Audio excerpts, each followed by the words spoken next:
قدامہ المقدسی کے، اور ابن قدامہ مقدسی خلیفہ اور شاگرد ہیں سیدنا غوث العظم رضی اللہ تعالیٰ عنہ کے۔ فرماتے ہیں ہم نے طریقہ قادریہ میں خود سیدنا غوث العظم سے خرقہ پہنا، امام ابن قدامہ مقدسی اور امام عبد الغنی المقدسی الحنبلی۔ اب ابن تیمیہ بیان کرتے ہیں کہ واقعہ یہ ہے کہ شیخ سہروردی رحمت اللہ تعالی علیہ نے بیان کیا کہ میرا ارادہ تھا، جب میں کتب پڑھ چکا، علوم کی نوجوان تھا، 14 15 16 سال عمر تھی، تو میں علم کلام پڑھنا چاہتا تھا، فلسفہ، علم کلام، منطق، یہ مختلف فنون ہیں، اور میں متردد تھا۔ یہ سیدنا شیخ شہاب الدین عمر سہروردی فرماتے ہیں کہ میں کون سی کتاب پڑھوں، امام الحرمین الجوینی ان کی کتاب الارشاد پڑھوں یا امام شہرستانی کی کتاب نہایت الاقدام پڑھوں۔ میں کلیئر نہیں تھا کہ کون سی کتاب پڑھوں، یا اپنے شیخ ابو النجیب سہروردی ان کے چچا شیخ تھے ان کی کتاب پڑھوں۔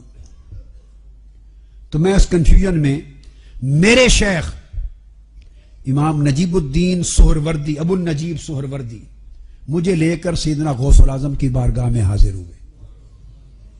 یہ کون کہہ رہے ہیں؟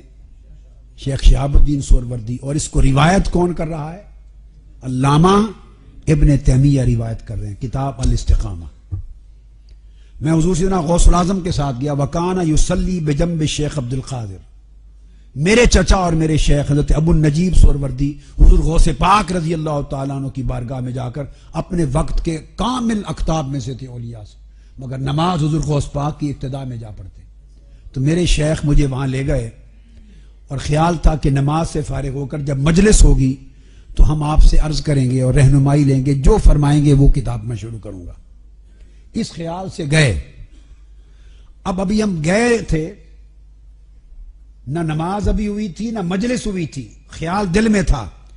فرما رہے ہیں فالتفت الشیخ عبد القادر، مجھے دیکھتے ہی میری طرف سیدنا غوث العظم رضی اللہ تعالیٰ عنہ متوجہ ہوئے، وقال علی یا عمر ما ہوا من زاد القبر وما ہوا من زاد القبر، جو کتابیں تم پڑھنے کا ارادہ رکھتے ہو یہ قبر میں کام نہیں آئیں گی۔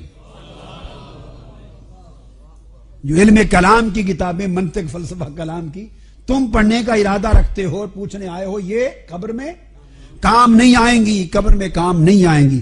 فرجعت عن ذلک، میں سمجھ گیا کہ حضور غوث پاک کو کشف ہو گیا ہے اور میرے قلب کا حال جان کر ہدایت کر دی، تو میں نے رجوع کر کے توبہ کر لی۔ اس کے بعد علامہ ابن تیمیہ کے لفظ لکھتے ہیں ان الشیخ کاشفہ بما کان فی قلبہ، جو ان کے دل میں تھا شیخ عبد القادر جیلانی کو اس کا کشف ہو گیا۔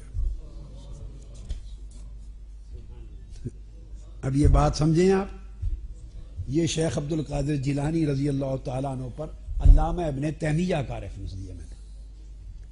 اس پائے کے لوگ آپ کے تلامذہ، تو آپ کے تلامذہ میں جیسے میں نے آپ کو عرض کیا بڑے بڑے جلیل القدر ہستیاں تھیں آپ کے تلامذہ میں، جن میں امام ابن قدامہ المقدسی کا میں نے آپ کو نام لیا،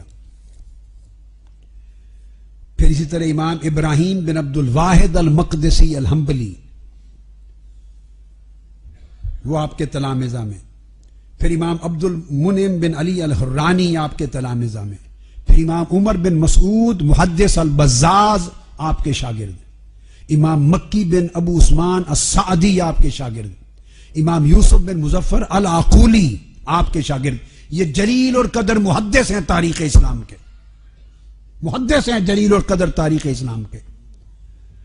امام محمد بن احمد المؤذن آپ کے شاگرد، امام یوسف ہبت اللہ الدمشقی آپ کے شاگرد، یہ آپ کے تلامذہ ہیں۔ ہزارہ تلامذہ میں نے ایسے چاندے کے نام بطور نمونہ تھوڑا تھوڑا دیکھ کے چاول چکھا رہا ہوں۔ اور طریقہ 90 سال کی عمر میں امام ابن قدامہ مقدسی کہتے ہیں جب ہم پہنچے، افسوس کہ ہمیں زیادہ مدت آپ کی خدمت میں رہنے کا نہ ملا، اس وقت آپ کی عمر 90 برس تھی، آخری سال